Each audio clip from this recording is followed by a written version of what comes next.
Hello friends, आपका एक बार फिर से आपके अपने यूट्यूब चैनल पे स्वागत है। आज हम एक बहुत ही जो मोस्ट इम्पॉर्टेंट टॉपिक रहता है आपका किसी भी टीचिंग एग्जाम में, अगर आप टेट सी टेट या फिर आप टीजीटी जेबीटी एग्ज़ाम, यहाँ तक कि बीएड और अगर एमएड में भी हो आप, तो ये आपके लिए इम्पॉर्टेंट टॉपिक है। सभी के लिए इम्पॉर्टेंट टॉपिक है जितने भी आपके टीचिंग एग्जाम है सी टेट से लेकर। तो इसको हम थोड़ा सा डिस्कस करेंगे। आपका जो इम्पोर्टेंट है आपका, बिल्कुल मैं सिंपल वे में बताने की कोशिश करूँगा। कॉम्प्लिकेटेड इसको मैं बिल्कुल भी नहीं बनाऊँगा। आपको बस इसको लास्ट तक समझना है। सबसे पहले बात की जाए जो आईडी, ईगो और सुपर ईगो है, ये जो आपकी थ्योरी है किसके द्वारा दी गई थी, यानी मनोविश्लेषण जो सिद्धांत है किसके द्वारा डेवलप किया गया, तो सिगमंड फ्राइड की ये थ्योरी है। उसने व्यक्तित्व की ये 3 अवस्थाएं आपकी बताई है, तो ये आपने ध्यान रखना है। लेकिन उससे पहले आपको मैं बता दूं कि इसने जो बात की है, अगर ये तो आईडी, ईगो और सुपर ईगो ये व्यक्तित्व की अवस्था है, इससे पहले इसने दिमाग की जो अवस्थाएं बताई है वो किस तरह जो है आपकी इस व्यक्तित्व के जो आपकी 3 अवस्थाएं उनको प्रभावित करती है। तो उसके लिए आपको समझना होगा कि पहले जो कॉन्शियस, अनकॉन्शियस और जो आपका सबकॉन्शियस है वो क्या क्या है। तो थोड़ा सा मैं आपको बता दूं, जो आपका कॉन्शियस माइंड है जिसको कहा जाता है चेतन, उसके अलावा जो आपका अनकॉन्शियस माइंड है उसको कहा जाता है अचेतन। इसके अलावा जो आपका दूसरा आता है वो आता है अर्धचेतन। तो आपने इसको थोड़ा सा समझना है, उसके बाद ही आपको जो आईडी, ईगो और सुपर ईगो ये आपको समझने में आसानी होगी। तो आपने ध्यान से समझना है। चेतन होता है आपका कॉन्शियस माइंड, जो आपकी वर्तमान में चीज़ें चल रही है, आप कुछ कर रहे हो, क्लास में आप पढ़ रहे हो, आपका कंसंट्रेशन कहाँ है, तो ये आपका सभी चेतन माइंड में आएगा। प्रेजेंट की जो जितनी भी आपकी बातें हैं, चीज़ें हैं, क्रियाएं हैं, ये सभी आपका आएगा चेतन में। इसके अलावा जो अचेतन होता है, अचेतन में वो आता है अनकॉन्शियस माइंड। अनकॉन्शियस माइंड में वो सभी चीज़ें आएगी, वो सभी बातें आएगी जो कि आपको याद नहीं आएगी। कुछ ऐसी चीज़ें जो आप बिल्कुल ही भूल गए हैं, यानी कि एक ऐसी साइड दिमाग की जो कि आपकी अंधेरे में है और आपकी जो उसकी बहुत कम संभावना होती है आपकी उसको चेतन माइंड में आने में, या फिर आपको वो चीज़ें याद नहीं आती, या फिर वो पूरी तरह से फॉरगेट हो जाती है, तो वो आपकी अचेतन माइंड में चली जाती है। इसके अलावा बात करते हैं आपकी अर्धचेतन की। अर्धचेतन में आपकी वो आपकी सभी यादें आएगी, वो वस्तु आएगी, वो चीज़ें आएगी, वो आपके नाम आएंगे, ये जगह का नाम आएगा कि जो आपने पहले कभी सुने हैं, और अगर आपको फिर से कहीं उनको देखने को, सुनने को मिल जाए, तो आपकी वो अर्धचेतन से क्या है, जो आपकी चेतन माइंड में आ सकती है। तो आपका थोड़ा सा ये आपने ध्यान रखना है कि चेतन क्या है, अर्धचेतन क्या है और अचेतन क्या है। तो इस तरह से आपका जो आईडी, ईगो है और सुपर ईगो, ये किस तरह से जो व्यक्तित्व पे ये डिपेंड करती है, यानी व्यक्तित्व को ये इफेक्ट करती है, तो ये आपको देखेंगे। इसके थोड़े से देख लेते हैं। बात की जाए तो सबसे पहले हम ईदम देखेंगे। आपका ईदम क्या होता है, यानी कि आईडी। तो आईडी क्या है, तो आईडी आपकी डिपेंड करती है आपकी इच्छाओं पर। जन्मजात जितनी भी आपकी प्राकृतिक रूप से जितनी भी आपकी इच्छाएं है, आपका प्लेजर है, ये प्लेजर पे काम करेगी। इसके अलावा आपको है ये प्लेजर है, किसी भी कॉस्ट पे आपको ये प्लेजर चाहिए, तो ये किस पे आपके काम करेगी, ये करेगी अनसिविलाइज इम्पल्स, जो आपकी डिमांडिंग प्लेजर है। जितने भी आपके प्लेजर है, तो प्लेजर के सिद्धांत पे ये काम करती है आपकी आईडी। अब प्लेजर के सिद्धांत पे ये कैसे काम करेगी, तो ये मैं आपको थोड़ा सा बता देता हूँ। जो आईडी है आपकी, ये क्या है, आपका सुख चाहती है कि हमें सुख चाहिए। आपकी जो इच्छाएं है, इन इच्छाओं का जो कारण क्या है, इन इच्छाओं का कारण है कि आपको क्या है, सुख की प्राप्ति होती है। कब से होती है, जन्म से। तो जन्म से जब बच्चा जन्म लेता है, तो उस समय क्या होता है, वो सेल्फिश होता है। उसे खाना चाहिए, उसे खिलौने चाहिए, उसे अच्छी अच्छी चीज़ें चाहिए, और उसके साथ क्या है, सब खेलते रहे, तो वो क्या है, आपका थोड़ा सा आपका क्या हो जाता है, वो सुखवादी हो जाता है, प्लेजर ढूंढता रहता है, हर समय उसे खुशी चाहिए, नहीं तो क्या क्या वो रोने चिल्लाने लग जाता है। तो ये सभी चीज़ें कहाँ आएगी आपकी, ये आएगी आपकी आईडी में। जो आईडी होता है, अभी मैंने आपको जो अवस्थाएं बताई है वो कौन कौन सी, चेतन, अचेतन और अर्धचेतन। तो ये किसका रूप है, ये पूरी तरह से जो आपका है,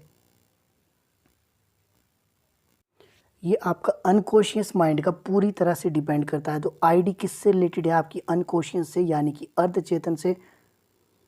तो ये क्यों है अनकॉन्शियस है, क्योंकि हम उन चीज़ों के बारे में सोचने लग जाते हैं। इच्छाएं, हम कैसी कैसी इच्छाएं करेंगे कि हमने वो काम करना है, मुझे वो गाड़ी लेनी है, किसी भी हाल पे लेनी है। बस उस सुख की प्राप्ति के लिए हम क्या कर देते हैं, हम कार्य शुरू करना देते, चाहे हम गलत काम कर रहे हैं। ये सभी कहाँ करेंगे हम, अनकॉन्शियस माइंड में, कि हमें क्या है, सिर्फ खुशी चाहिए, हमें इससे कोई मतलब नहीं है कि वो किसी और की गाड़ी है, या फिर उसको खरीदने के लिए आपके पास जो है आप कोई गलत काम कर रहे हो। इस तरह के जितने भी काम हैं, इसी तरह जो आपका जो काम वासना है वो भी आपका ईदम में ही आता है, जो काम प्रवृत्ति होती है। और इसी काम प्रवृत्ति की जो इसी प्लेजर के चक्कर में लोग क्या है, कई जो है गलत जो है जुर्म वगैरह कर लेते हैं, किसी की हत्या कर लेते हैं, चोरी डकैती, ये सभी आपकी जो अवस्था आएगी ये आपकी आईडी में आएगी। और ये कहाँ होगी, आपकी अनकॉन्शियस माइंड में होगी। तो ये अनकॉन्शियस माइंड का पूरी तरह से पार्ट है। अच्छा, जो बच्चे आपके इंग्लिश में, उनको मैं थोड़ा सा समझा दूँ कि क्या कहेंगे आईडी। आईडी क्या होता है आपका? It is a primitive uncivilised impulse demanding pleasure at all cost. किसी भी कीमत पर उन्हें क्या है कि वो काम करना है, चाहे उसके जो है कोई भी घातक परिणाम क्यों ना हो। अभी क्या है, वो अनकॉन्शियस माइंड में है, कॉन्शियस माइंड में वो नहीं है, तो वो हर वो काम करेगा जिससे कि उसको खुशी प्राप्त हो। अगर बात की जाए तो इसके दो है, दो आपके इसको प्राइमरी टू सेट्स का कंपोज किया जाता है इसको दो इसमें प्राइमरी लेवल में, जैसे कि आप कहेंगे एक लाइफ इंस्टिंक्ट है और दूसरा आपका डेथ इंस्टिंक्ट है। यानी कि अगर लाइफ की बात की जाए, लाइफ की जो इरोजन ने बात की है, लव की है, सेल्फ प्रिजर्वेशन की है, यानी कि आपको इसमें क्या है, इसमें आपको जो प्रोत्साहन दिया जाएगा। वहीं जो डेथ इंस्टिंक्ट है उसमें बात की गई है हेड्स की, जो आपके एग्रेशन है, डिस्क्रिप्शन है, तो ये डिस्ट्रक्शन है, ये कहाँ आएगी आपकी? ये सभी आपकी आईडी में आएगी।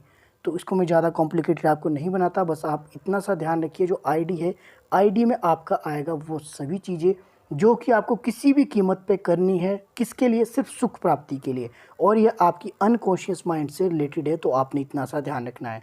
अब बात कर लेते हैं आपका जो ईगो है। ईगो क्या है? ईगो आता अहम है। अहम आपका काम करता है कॉन्शियस माइंड पे। तो कैसे करता है ये आपका काम? तो ये कॉन्शियस माइंड पे करता है आपका काम 8% की बात करेगा कि 8% में क्या हो रहा है, तो रियलिस्टिक में रिलेशन पे क्रिएट करेगा। ये कॉन्शियसली जो आपकी कल्टीवेशन है बाय इंडिविजुअल, इस पे काम करेगा आपका ये। साथ ही जो ये कंट्रोल किसको करेगा? ये कंट्रोल करेगा आपके आईडी को। आईडी को भी कंट्रोल करेगा और ये सुपर ईगो को भी कंट्रोल करेगा। कैसे करेगा? कि अगर आपकी जो है किसी काम को करने की इच्छा है, तो आपका जो ईगो है, ईगो क्या करेगा कि ये कहेगा कि नहीं, ये काम गलत है, तो ये काम आपको नहीं करना है, तो ये कंट्रोल करेगा आपके आईडी को। तो आपने ध्यान करना है, कॉन्शियस माइंड वास्तविकता की बात करेगा कि नहीं, यह काम गलत है, जो इसके परिणाम आपके इसके अच्छे नहीं होने वाले हैं वर्तमान में, अगर आप इस काम को करेंगे। तो आपने ध्यान रखना है, ईगो किसको कंट्रोल करेगा? आपके आईडी को। वहीं सुपर ईगो, सुपर ईगो है आपका जो नैतिक और अनैतिक के बीच आपका जो है डिफरेंस क्रिएट करेगा, वो करेगा आपका जो सुपर ईगो। सुपर ईगो में आप क्या है, ऐसी बातें करेंगे, नैतिकता की बात करेंगे, धर्म की बात करेंगे, अच्छे बुरे की बात करेंगे। जो इन चीज़ों में डिफरेंस आपको क्रिएट करवाएगा, वो कौन करवाएगा? Super ego. और ये भाग होता है आपका जो है सबकॉन्शियस माइंड का। तो आपने ध्यान रखना है, सुपर ईगो आपका है सबकॉन्शियस माइंड से, यानी कि अधचेतन से आपका जो है रिलेट करता है।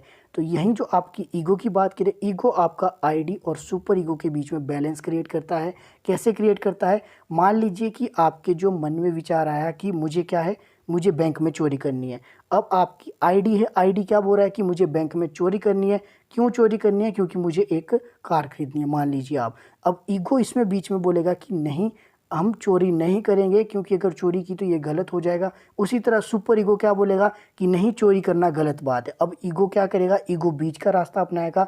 ईगो क्या बोलेगा कि ना, हमें चोरी करनी है, ठीक है, और अगर चोरी करनी भी है तो हमें चोरी किस हिसाब से करनी है, तो चोरी तो वैसे नहीं करनी है। तो ईगो क्या है, बीच का रास्ता अपनाएगा कि हम क्या करेंगे, हम मेहनत करेंगे, हम क्या करेंगे, हम अपना कोई काम शुरू कर लेते हैं, कोई बिजनेस शुरू कर लेते हैं। तो ये काम किसका है? ईगो का। तो ईगो क्या है, इन दोनों में आपका जो है बैलेंस क्रिएट करता है ईगो। तो आपने ध्यान रखना है।